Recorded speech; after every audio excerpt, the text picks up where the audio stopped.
Turns out I was just another target. The morning Diana walked into First National Bank, waving that court order like a winning lottery ticket. I was already sitting in the lobby, leather chair, Wall Street Journal folded in my lap, coffee cooling in a paper cup. I wasn't hiding. I just wanted to see her face when she thought she'd finally won. She came through those glass doors like a hurricane in heels. Her lawyer, Russell Turner, trailed behind her, briefcase swinging, that oily smirk plastered across his face. The kind of guy who probably practiced his closing arguments in the mirror. Diana spotted me immediately. Her eyes narrowed, but her lips curved into something that might have been a smile if it wasn't so cold. She walked straight to the teller's desk, slapped the court order down, and spoke loud enough for everyone to hear. "We're here for the safe deposit box," Diana announced. "Court-authorized access. Box 917. We need it opened immediately." The teller, a young woman with nervous hands, glanced at the paperwork, then at me. I stood slowly, folded my newspaper, and pulled the small brass key from my jacket pocket. I walked over and handed it to the bank officer without a word. Diana snatched it from his hand before he could even finish nodding. She turned to me, and for just a second, our eyes met. "It's all mine now, Grant," she said, her voice dripping with triumph. "Everything your father left you, every penny you've been hiding." I didn't react, didn't flinch, just looked at her with the kind of calm you don't earn overnight. You build it piece by piece while watching someone you once loved turn into a stranger. "Enjoy," I said simply, like I was offering her the last cookie. She spun on her heel and marched toward the vault entrance. Russell followed, already calculating billable hours in his head. The bank officer led them through the heavy steel door, and it closed behind them with a hollow thud. I sat back down, picked up my coffee. It was cold, but I drank it anyway. I already knew what was in that box. What Diana didn't know could fill a library. But what was in that box? That was just the table of contents. A few minutes passed, then I heard it.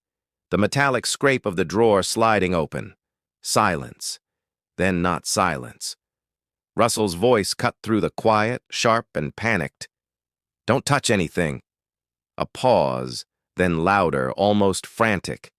I said, "Do not touch anything." People in the lobby turned their heads. The bank officer emerged first, his face drained of color. He walked straight to the manager's desk and picked up the phone. "Not the police, not yet. Internal escalation." Russell stumbled out next, gripping his briefcase like it was a life preserver. His tie was crooked. Sweat bloomed through his shirt. That smug confidence he'd walked in with gone, replaced by something I'd been waiting a long time to see. Fear. Diana came out last. No swagger, no gloating, just a pale face and wide eyes. She walked past me without looking, her lips moving in a whisper I couldn't quite hear. But I knew what she was thinking. What the hell did I just open? I didn't answer. Didn't need to, because the box wasn't hiding treasure. It was hiding truth. And truth once opened doesn't go back in. I took another sip of cold coffee and waited. The real show was just beginning. 2 years ago, my father died on a Tuesday. No dramatic deathbed scene, no last-minute confessions, just a quiet morning where his heart decided it had done enough. He was 67, sitting in his favorite chair, with a book in his lap. And when I found him, he looked almost peaceful. The funeral was small. A handful of old colleagues from his construction business, a few neighbors, and a eulogy I wrote without exaggeration. Harold Armstrong believed in building things that lasted. Houses, bridges, trust funds that could weather any storm. He kept his wealth boring on paper, real estate trusts, corporate shells with names like Greystone Holdings and Summit Ridge LLC. But if you knew where to look, really look, you'd find offshore. Accounts from the 8s and bear bond from when that still meant something. He never explained it all to me directly, just left behind a locked spreadsheet and a handwritten note tucked inside his desk drawer. "Only open this if they come for you." It said, I didn't touch it, not right away. Diana didn't care at first, didn't even ask about the estate. She kissed me at the funeral, held my hand during the reception, and went back to scrolling through her phone like nothing had changed. For a few weeks, life just continued. I handled probate. The lawyers handled paperwork. Diana handled her Pinterest boards. But then the whispers started. A distant cousin, drunk at the wake, mumbled something about accounts in the Cayman Islands. One of Dad's old business partners sent a condolence card that accidentally mentioned the Indonesian portfolio.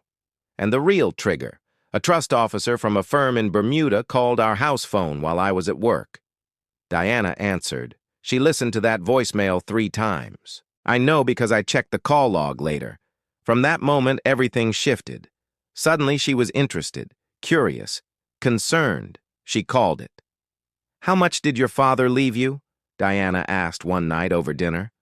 Her tone casual, but her eyes sharp. "Everything's in trust." I told her structured payouts. "I'm not touching it directly."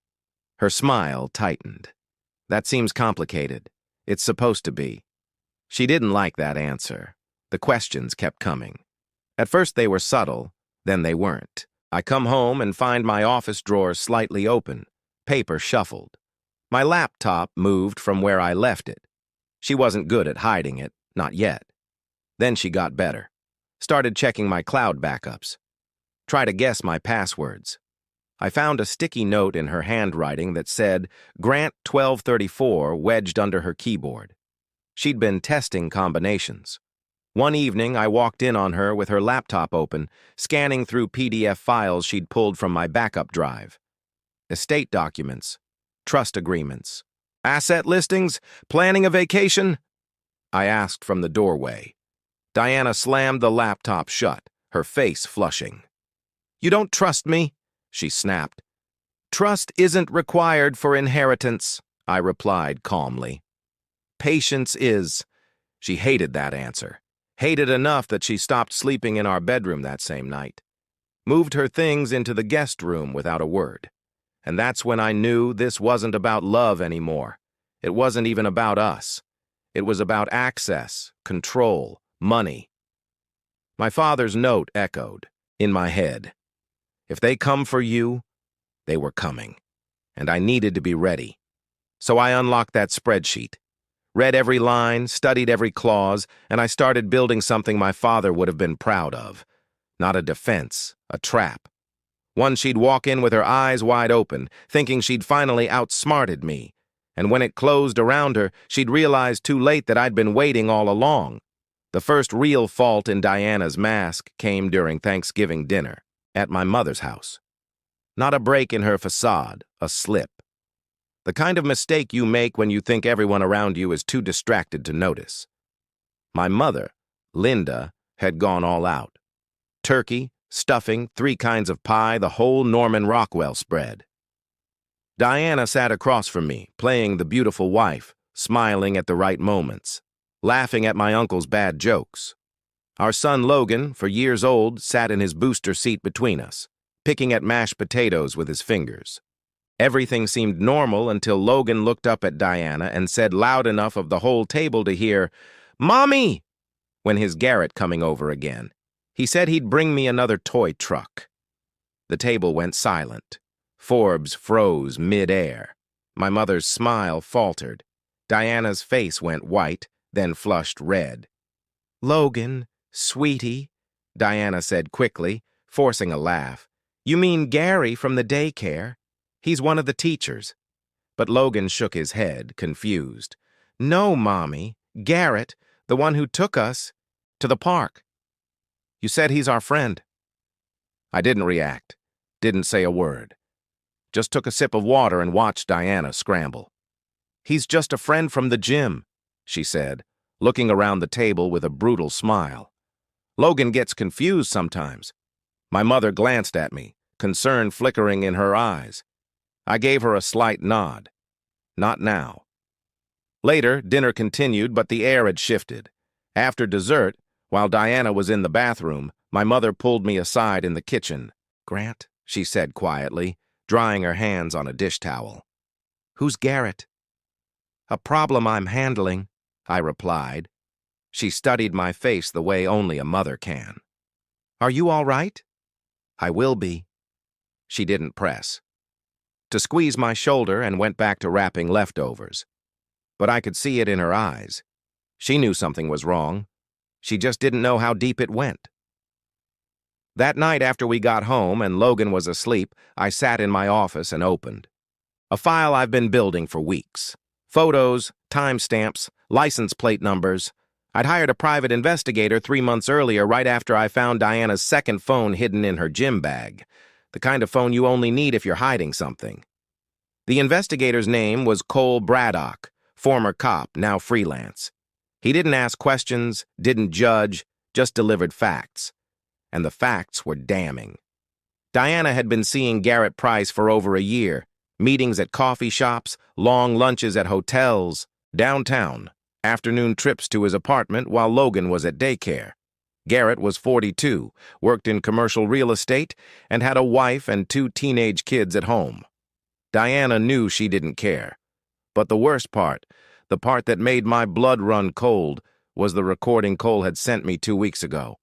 Audio from a directional microphone captured while Diana and Garrett sat in his car outside a grocery store. Diana's voice clear as day. He's careful with everything. Passwords, accounts, all of it. But he's not careful with Logan. "If I play this right, the kid's my insurance policy. Courts always side with the mother." Garrett laughed. "And if he fights, then I'll make sure everyone knows what kind of father he really is," Diana replied. Angry, controlling, maybe even dangerous. "I got people who back me up. I'd listened to that recording a dozen times." Each time it felt like swallowing broken glass, not because it hurt, because it clarified everything. She wasn't just cheating,